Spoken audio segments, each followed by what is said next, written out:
Yeah, so to work a little bit backward, the best tip I can give you in reading the lists of names, well, let me divide them. There's two types of lists of names, right? There's the genealogies. Here's a tip on reading genealogies. Recognize that it's your family. It's Ancestry.com. These are your parents in the faith. This is your family tree, written for you to know who your ancestors are. So read them and love them. Second tip on reading genealogies, more often than not, there's actually a theological point being made in it. So let me just pick on one that's fresh in my mind. You go to Genesis 5 and you read the genealogy from Seth to Noah. Genesis 6 is the story of Noah. So your literary brain should immediately be engaged to say, this genealogy is probably telling me something about Noah, because the story that's coming is going to be Noah. So this genealogy has something to do about knowing who Noah is. Seth called upon the name of the Lord. Noah calls upon the name of the Lord. In fact, that exact phrase is used in the Noah story. He calls on the name of the Lord, just like Seth does. I wonder if the genealogy is telling me that it's the responsibility of parents to teach their children to call on the name of the Lord. Because that's what Seth did to Noah. By the way, they do overlap. Seth lived long enough to hang out with Noah for 96 years. Which, by the way, means that the guy on the ark heard about the Garden of Eden, from Adam's son. Like, the other one is Enoch walks with God. That same phrase is used in the Noah story.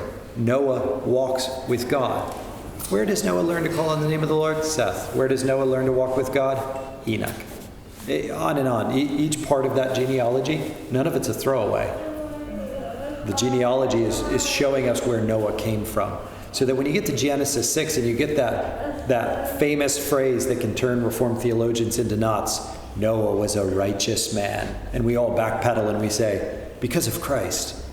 It's like, well, yeah, but also he was a righteous man because he had these really righteous ancestors who taught him how to walk with God and call upon God's name and believe the promises from his father who prophesied.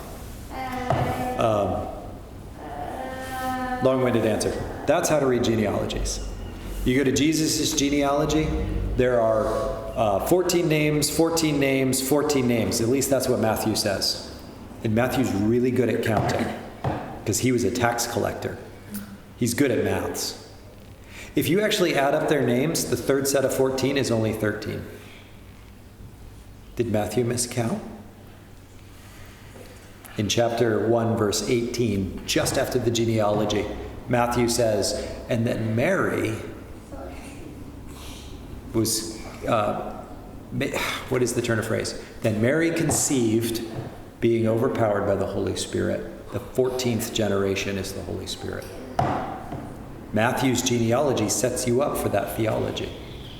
So the genealogies are beautiful. It's that close reading. The other list of names, my best suggestion for like Ezekiel or for Ezra and Nehemiah, where it does the lists of all the people who come back, is learn Hebrew. Because all those names, some of them are place names. Some of them are job titles. Some of them are personal given names. And so the list in Ezra 2 of the returning exiles that appears also in Nehemiah isn't actually just telling us a random list of persons. It's showing us whole communities came back. It's showing us that people who were defined by their vocation came back. It's creating a theology of the church. It's actually an ecclesiology that's being given to us in those chapters.